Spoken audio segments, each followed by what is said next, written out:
سلام علیکم و رحمت الله و برکاته. و علیکم السلام و رحمت الله و برکاته. برادر، یک دو سال پیش در روسیه بودیم. یک تلفن از دست یک دوست خریدیم. اون میدونستیم که تلفن دزدی بود. او بچه قطعی خمان کار میکرد. تلفن از سکلت دزدیدگی بود. مثال اونجا شخصیتی که مثال صاحب تلفن اونجا معلوم نیست. سکلت از اون میگن، همه خیلی سکلت است. در اونجا بارا زیادش از همون سکلت از اون است و با از بیزنسمن ها هم است. خیر.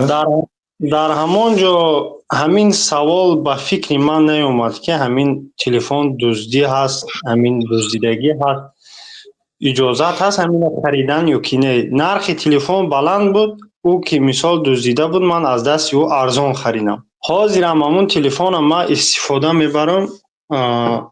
لیکن همین از یک برادر همیخل یک درس تماشا کردیم که همیخل تلفن میدونی که همین چیزی که دزدی باشد خریدنش ممکن نیست، لیکن با اگر او از مسلمان دزدیدگی باشد در اینجا با گناهش عظیمتر میشد. همین جا مثال ما از همین تلفن خریدگی پشیمان شدگیم به خاطر که دزدی است. همین من چی خیل کنم؟ مثال با بفروشم یا که همین را چیکار کنم؟ استفاده بردنش با اجازت هست یا که همینش فهمیدنی بدم برادر؟ در مسئله تلفن ها برادر عزیز، تلفن دوزی نخریدون، تلفن کسام نخریدون حاضر زمان به همچون از نگاه شریعت نیو، از نگاه احتیاط میگم اون در داخل تلفن چی هست چی نیست، حاضر تلفن ها با به کجا رفت کجا آمد همش به نظر گرفته میشد و در دل تلفن چیکار کردگی هستن نمیدانید. بنابراین تلفن کسی، خاصتا تلفن بی او نخریدون، خاصتا در روسیه برادر احتیاط کنید. بله، مال دزدی قول اکثر علما خریدنش حرام است. یعنی میدونید که همین مال دزدی نخرید. این اصل است. مذهب حنفی الله تعالی رحمت کند میگن که مال دزدی خریدن اجازت است. میگن دلیلشون هم از حدیث بخاری و مسلم است. روز پیامبر صلی الله علیه و سلم به خانه آمدند و دیدند که در بالای آشتان دیگ هست و در داخلش گوشت پخته ایستاده است. گفتند که چی هست که خوریم؟ حضرت عایشه گفتند که هیچ چیز نیست.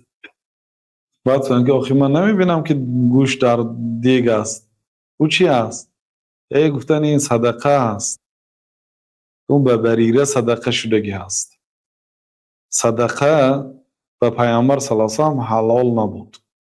انها لا تحل لمحمد ولا لآل محمد.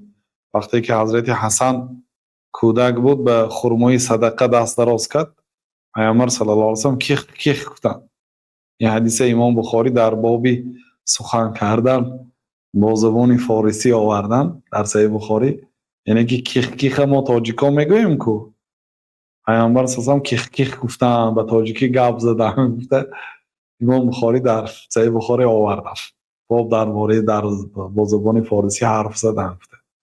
خلاصه کیخ انها لا تحل لمحمد ولا لآل محمد. این کیخ است، این افلاس است. نخور. این برای محمد و برای خویشاوندان محمد حلال نیست. کسی که ایشان از توره هست، از سیدزاده ها هست، خویشان پیامبر صلی الله علیه و سلم، برای آنها زکات صدقه گرفتنش حرام است. و پیامبر صلی الله علیه و سلم صدقه نمی گرفتن و صدقه را برای خود حرام می دونستن و حرام بود نمی خوردن. و این گوشت برای بریره صدقه شدگی بود. بریره خدمتگاری حضرت عایشه. بعد بالاخره حضرت عایشه این خریدن، غلام بود، خریدند و آزاد کردن لیکن در خدمت حضرت عایشه بود. برای وی صدقه گرفتن حلال است. بریره وی برای بریره کسی آورده است گوشت صدقه کرده است. بریره در خانه عایشه زندگی میکند.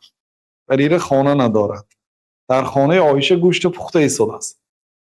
بعد بنابر به همین از سبب اینکه اصل مال صدقه است، حضرت عایشه گفتن که یا رسول الله هیچی نداریم. گفتن گوشت چی؟ گفتن این صدقه است به بریره. گفتن که این برای بریره صدقه هست، لیکن از بریره به ما هدیه هست. بریره دوستی ما هست، دوستی عائله ما. اگر مثال بیا گوشت بیار من خورم، گم به جان و دلش میتیاد برای پیامبر صلی الله علیه و سلم.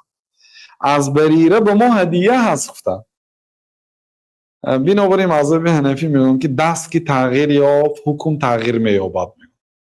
لیکن این به هر حال در تلفن در مال عین نیست.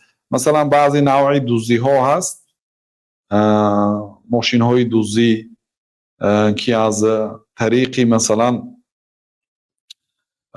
تأمین، یعنی شرکت های چی بود وای استراخافکه ها می دزدن، یعنی پولی ماشین دزدی استراخافکه پرداخت میکند.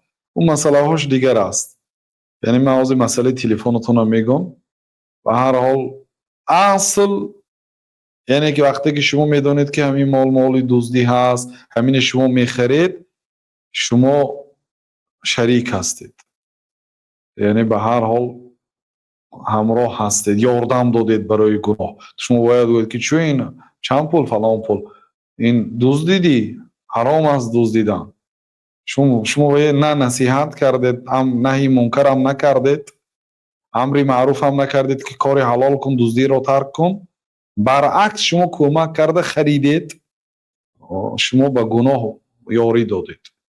بنابراین مثلا شما ماشین دزدی اگر خرید یا تلفن دزدی خرید، وقتی که مثلا کارمندان حفظی حقوق آمده از شما یابند، یک بار به شما جوابگری و کشیده میشید. شما اگر آدم یافته نتونید، شما گناهکار میمانید. برای چی؟ برای که یعنی که دلیل شیعی در شما یافت شد. بنابراین اصل باید از این خیل کارها پرهیز کنید. پاک مانید خوب است. بله اون به دلیل های سبکگیرنده های و بعضی روایت ها یعنی اهمیت نداده به بهترین قول ها، حلال ترین راه ها، بهترین عمل ها قدم زنید خوب است. برادر فتوا یافتن ممکن است، لیکن به راه حلال، به راه راست قدم زنید.